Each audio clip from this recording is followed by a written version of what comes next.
Continuamos en el tema 1.3, estadística básica. En una investigación estadística se debe determinar como mínimo la población que se va a estudiar y la variable o las variables de interés que se va a medir en esa población. Por ejemplo, inciso A, intenciones de voto para elegir candidatos a la presidencia de la República. Entonces, ¿quiénes serían los sujetos de interés? Pues toda la población del país con capacidad de voto. Entonces, esa sería la población, y en este caso, si se trata de un proceso de encuestas, pues se tomaría una muestra de la población y se les preguntaría sus intenciones de voto. Bueno, otro ejemplo es el precio máximo que el público meta está dispuesto a pagar para un producto o servicio. Entonces, la población es el público al que se espera llegar con ese producto o servicio, y la variable es el precio máximo que ese público está dispuesto a pagar. Estos son dos ejemplos básicos de investigaciones estadísticas. Claro que no se limita solo a esos datos, se necesita una descripción del problema un poquito más profunda.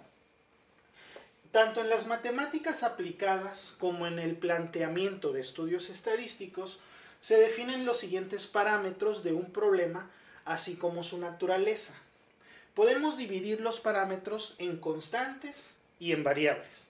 Las constantes son valores que no cambian en la ejecución del problema, son valores fijos. Por ejemplo, en las intenciones de voto para elegir un candidato a la presidencia, un valor fijo podría ser el número poblacional que se tiene en el país de personas con capacidad de voto. Ese sería un valor constante como parámetro del problema. Y una variable es precisamente aquel valor que vas a estar obteniendo, la variable de interés que vas a estar obteniendo en ese estudio estadístico. Bueno, recuerden, estos parámetros no se limitan solo a estudios estadísticos, sino básicamente a cualquier problema de matemáticas aplicadas. Se definen en constantes y variables. Constantes no cambian, variables cambian. Ahora, las variables, que son los valores que sufren cambios, por su naturaleza se pueden clasificar de acuerdo a la forma en que toman esos valores. Pueden ser discretos o pueden ser continuos. Las variables discretas solo toman sus valores en números enteros, 0, 1, 2, 3. Por ejemplo, si llega una persona del INEGI y le pregunta al padre de familia cuántos hijos tiene en casa viviendo, pues sus valores pueden ser 0 o 1 o 2. Es decir, no le va a contestar 1.5 hijos o 2.3 hijos. Eso ya sería un promedio de toda la población, pero el valor que vas a obtener debe ser de una variable discreta, en ese ejemplo. Las variables también pueden ser continuas. Las variables continuas pueden tomar cualquier valor dentro de un intervalo de valores numéricos, un mínimo y un máximo. Y por cualquier valor no solo abarca los números enteros, sino también las fracciones.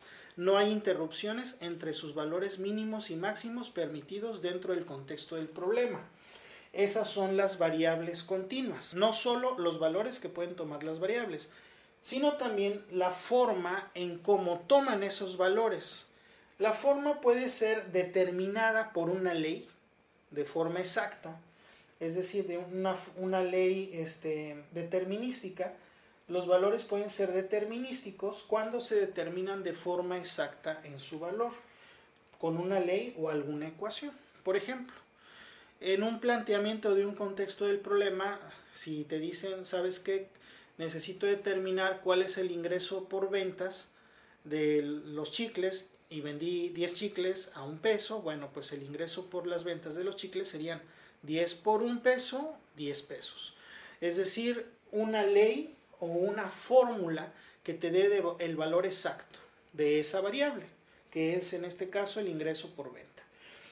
La forma también puede ser probabilística, es decir, la forma en cómo la variable puede tomar su valor puede ser de acuerdo a las leyes de la probabilidad. Ejemplo, tirar un dado.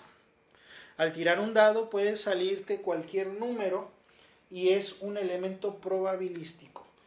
Las variables probabilísticas, sus valores se obtienen de acuerdo a las leyes de la probabilidad y por lo tanto hay un nivel de incertidumbre en el valor final que se va a obtener.